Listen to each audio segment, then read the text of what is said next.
Je suis d'accord avec toi pour dire que le tabagisme est plus nocif que le vapotage. Tu sembles t'être renseigné un peu sur l'innocuité des dispositifs de vapotage. Est-ce qu'on pourrait en discuter un peu plus longuement? Pas de problème. Tu as dit que tu utilises des liquides de vapotage non aromatisés qui sont conçus spécifiquement pour le dispositif que tu possèdes et que tu n'utilises pas des autres huiles ni de cannabis dans ton dispositif. Tu essaies aussi de garder la fenêtre de ta chambre ouverte lorsque tu vapotes pour que l'air circule un peu. En fait, je garde la fenêtre ouverte pour que mes parents ne sentent rien. Et oui, je n'achète que de liquide de vapotage non aromatisé qui est conçu spécifiquement pour mon dispositif. J'apprécie vraiment ton honnêteté. Que sais-tu d'autre au sujet des dispositifs de vapotage? Je sais tout ce qu'on dit aux nouvelles.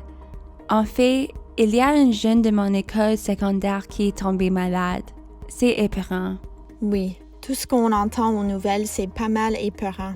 Ces nouvelles concernant surtout des personnes qui ont utilisé d'autres types de produits dans leurs dispositifs comme du THC qui contient habituellement de l'acétate de la vitamine E comme additif. Cette substance peut être dangereuse, voire mortelle lorsqu'elle est inhalée. Ne vous inquiétez pas, je ne l'utilise pas. Je vapote seulement des produits qui contiennent de la nicotine. Aucune autre substance. Je suis conscient des risques. En effet, tu sembles te soucier de ta sécurité. Est-ce que je peux te poser des questions pour m'assurer que j'ai bien compris? Pas de problème. Alors, tu as acheté ton dispositif de vapotage dans un magasin près de ton école secondaire et tu achètes le liquide de vapotage qui est conçu spécifiquement pour ton dispositif de cet endroit seulement et non de tes amis ou d'autres endroits. Tu n'utilises jamais des liquides de vapotage aromatisés. Tu n'utilises aucune autre huile dans ton dispositif et tu ne partages pas ton dispositif avec d'autres. Est-ce que j'ai bien saisi tout ce que tu m'as dit? J'ai également acheté un dispositif de deuxième génération et je suis toujours les instructions du fabricant au sujet des pièces de recharge. Et je me sers toujours du chargeur qui a été fourni par le fabricant pour le charger. Oui. Tu es vraiment renseigné au sujet du produit et tu essaies de l'utiliser de façon sécuritaire. J'aimerais te fournir un peu plus d'informations si tu me le permets. OK.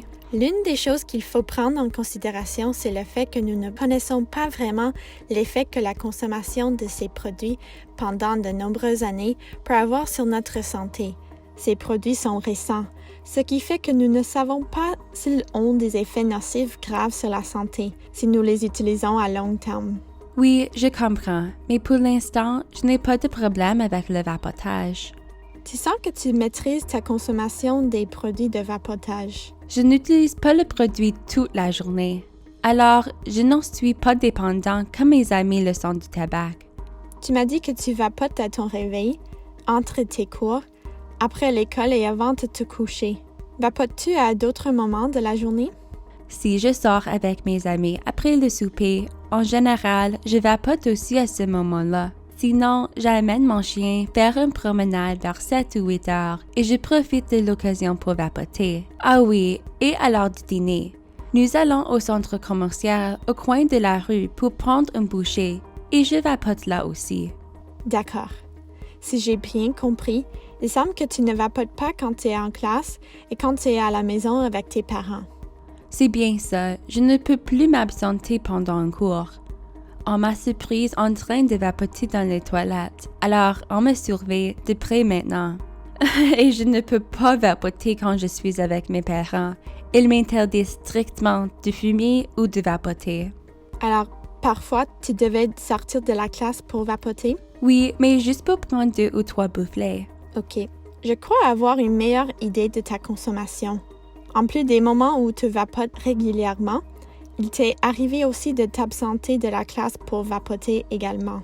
Tu m'as dit que tes parents ne veulent vraiment pas que tu vapotes, alors tu trouves d'autres moyens de vapoter quand tu es à la maison, en amenant ton chien faire une promenade ou en sortant avec tes amis par exemple. Tu vapotes aussi à ton réveil et juste avant de coucher. Est-ce que j'ai tout compris? Ouais, j'ai l'air de vapoter beaucoup plus grand quand on met les choses en perspective comme ça.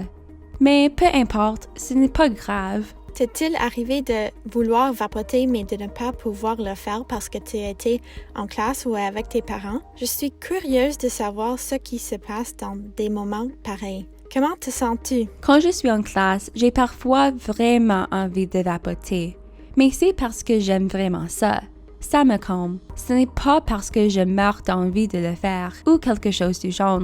On sait que la nicotine cause une dépendance et que le liquide de vapotage qui en contient cause aussi une dépendance. D'après ce que tu me dis, j'ai bien peur que tu vapotes non seulement parce que tu aimes ça, mais aussi parce que ton corps est maintenant habitué à la nicotine et en a besoin. Est-ce qu'on peut en discuter un petit peu?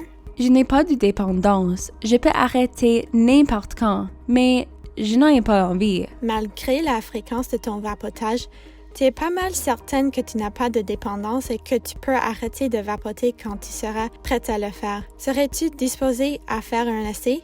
Accepterais-tu de ne pas vapoter pendant 24 heures et d'observer ta réaction tout simplement pour voir ce qui va se passer? Pourquoi est-ce que je ferais cela? Je n'ai pas envie d'arrêter. Il ne s'agit pas d'arrêter. Cela va nous donner de l'information sur les effets que le vapotage a sur toi. On peut ensuite parler de la façon de gérer tous les effets négatifs que tu pourrais avoir remarqués s'il y a lieu. Alors, j'arrêterai pendant une journée seulement? Exactement. C'est seulement un essai pour voir ce qui se passe lorsque tu ne vapotes pas. D'accord, mais pendant 24 heures seulement. Merci. Pendant ces 24 heures, prends note de tous symptômes que tu pourrais éprouver, comme de l'irritabilité, une envie irrésistible de vapoter, de l'anxiété ou de la tristesse, de la difficulté à concentrer, des maux de tête ou tout autre symptôme qui pourrait se manifester. OK.